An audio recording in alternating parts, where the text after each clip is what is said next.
গেল ৫ আগস্টের পর পরিবর্তন আসে বিসিবির শীর্ষ পদে। সভাপতি পদে ফারুক আহমেদ আসার পর জাতীয় ক্রীড়া পরিষদের চাওয়া অনুযায়ী বিসিবির গঠনতন্ত্র সংস্কারের উদ্যোগ নেওয়া হয়। এজন্য পরিচালক নাজমুল আবেদীন ফাহিমকে আহ্বায়ক করে একটি গঠনতন্ত্র সংশোধনী কমিটিও গঠন করা হয়। ক্রিকেট কমিটি অব ঢাকা মেট্রোপলিসের আওতাধীন ক্লাব সংগঠকদের দাবি, বিসিবির গঠনতন্ত্র সংশোধনী কমিটি বোর্ডে ঢাকাভিত্তিক ক্লাবের কর্তৃত্ব কমাচ্ছে, যেটি মানতে নারাজ ক্লাব কর্তারা।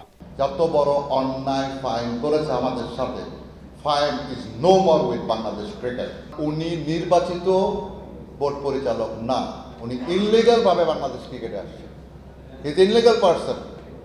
আমরা কোনো বোর্ডের আন্ডারে থাকবো না যেখানে ইনলিগাল পারসন আছে। ক্রিকেটটাকে কিভাবে ধ্বংস করার জন্য তারা পায়তারা করেছে এবং সেটারই বহিঃপ্রকাশ এই ক্রিকেট বোর্ড।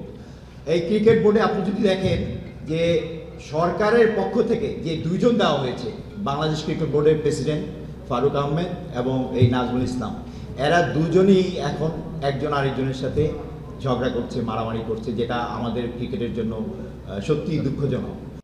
মঙ্গলবার সিসিডিএম আওতাধীন ক্লাব সংগঠকদের মতবিনিময় সভায় সংগঠকরা জানান, আগে ঢাকা থেকে বিসিবিতে ১২ জন পরিচালক নির্বাচিত হতো। বিসিবির গঠনতন্ত্র সংশোধনী কমিটির খসড়া অনুযায়ী রাজধানীর ক্লাবগুলো থেকে বিসিবিতে পরিচালক পদে আসতে পারবেন ৪ জন। এই প্রস্তাবনা বাস্তবায়ন হলে লিগ বয়কটের হুঁশিয়ারি দিয়েছে ঢাকার ক্লাবগুলো।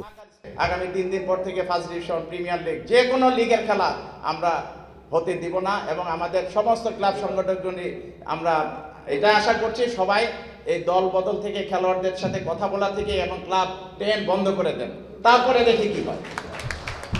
রাজধানীর মতিঝিলের একটি হোটেলে সিসিডিএম আওতাধীন ক্লাব সংগঠকদের মতবিনিময় সভায় ৬৭ জন প্রতিনিধি উপস্থিত ছিলেন। অনুধাবন করতে পারেনি এই ৪ জন আমার মনে হয়। এসকে শাওন, এখন, ঢাকা।